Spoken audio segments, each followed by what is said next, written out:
Allah ne retire pas quelqu'un de ta vie pour te punir, il te retire de la sienne pour te sauver. C'est ce que j'ai constaté dans toutes les personnes que j'ai accompagnées, elles me répétaient toujours cette phrase. Pourquoi Allah a retiré ma vie? Pourquoi est-ce qu'Allah me fait subir ça? Allah n'est pas mauvais. Allah, il veut ton bien. Le problème, c'est que nous, on veut se libérer tout de suite. Nous, on veut des résultats tout de suite.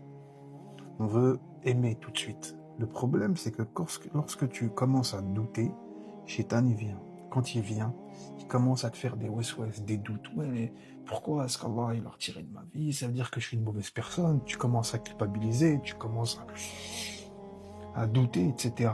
Et puis après, lorsque tu commences à comprendre, commences à te libérer, etc., tu te rends compte qu'en fait, que c'était un bien pour toi. Lorsque tu regardes la personne, qu'est-ce qu'elle fait, lorsque tu regardes en fait que plus tard, moi c'est ça qui m'a fait rigoler. Et je rigolais de moi-même.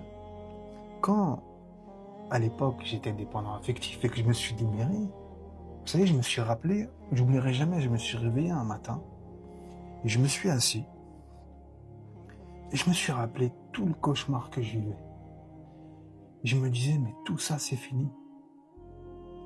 Tu sais, quand tu te libères, wallah, et quand tu te libères, et vous pouvez aller voir les témoignages de mes élèves, mais moi ça a été mon cas, hein. Quand tu te libères, tu te rends compte que toute ta vie était dictée par tes fausses croyances, par tes blessures, par tes wes-wes. Et quand tu te réveilles de tout ça, c'est comme si tu te réveilles d'un cauchemar, tu vois. C'est pour ça que quand quelqu'un ne fait plus partie de ta vie, qu'Allah vous fait divorcer ou ne permet pas ce mariage, etc.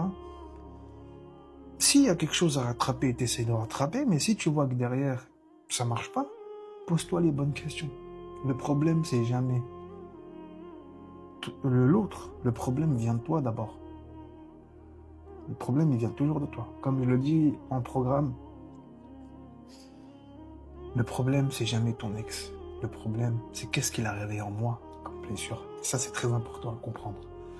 C'est pour ça que lorsque quelqu'un ne fait plus partie de ta vie, ne cherche jamais à récupérer cette personne tout de suite. Pose-toi 2 minutes, pose-toi les bonnes questions. Et ensuite, tu fais salat istikhara et tu regardes ce qui se passe. C'est tout. Observe avant de réagir.